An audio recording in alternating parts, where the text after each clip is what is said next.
গ্যাসের কথা আমি কিছুক্ষণ আগে জিজ্ঞেস করলাম যে গ্যাসের ঘাটতি কত, যে গ্যাসের দাম ৭৫ টাকা করতে হবে ৩০ টাকা থেকে, ঘাটতি কত কেউ বলতে পারে না। রেগুলেটরি কমিশনের চেয়ারম্যান বলতে পারে না, এজাজ সাহেব আসছেন বলতে, তিনিও জানেন না যে ঘাটতি কত।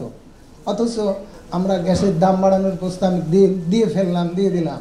মন্ত্রণালয় জানে কিনা আমি জানি না, সেক্রেটারিকে জিজ্ঞেস করতে ভুলে গেছি। আমি হয়তো আমাদের বক্তব্যের সময় হয়তো জ্বালানি উপদেষ্টা বলবেন যে আসলে ঘাটতি কত, ঘাটতি আছে। এখন প্রশ্ন, গত ২-৩ বছরে, এবার আসি, কথা দিয়ে কেউ কথা রাখে না।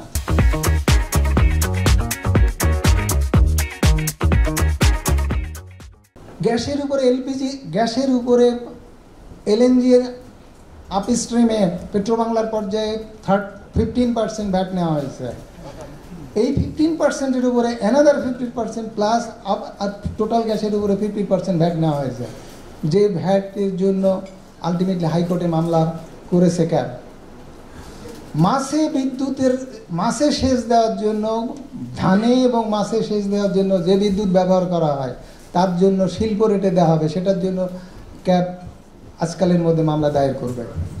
এই সমস্ত জ্বালানি সিকিউরিটি নিশ্চিত করার জন্য জ্বালানি রাইট ইনফ্লুয়েন্স করেছে বিদ্যুৎ বিভাগ, জ্বালানি বিভাগ, বিআরসি, এরা সব জ্বালানি অধিকার খর্ব করেছে, জ্বালানি অবিচার করেছে, আইন লঙ্ঘন করেছে এবং আইন মানার ক্ষেত্রে নিষ্ক্রিয় থেকেছে। হাইকোর্ট একাধিক রায়ে বলেছে যে এই সমস্ত প্রতিষ্ঠানগুলো নিষ্ক্রিয়, তারা এবং আইন মানে না, এই সমস্ত কথা ডাইরেকশন দেওয়া আছে।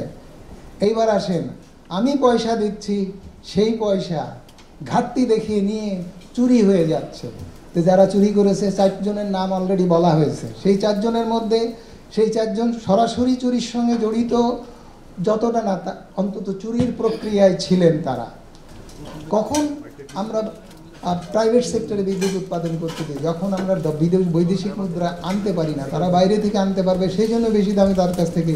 বাংলাদেশ ব্যাংকের সরকার ফুয়েল দেবে, সরকার বিনিয়োগ 70% বিনিয়োগের পয়সা বিদেশি পয়সা দেবে, তাহলে ব্যক্তি খাতের ব্যবসায়ীদের দিয়ে আমাদের এগুলো তৈরি করার দরকার কি? আমার পিডিবিই করতে পারে।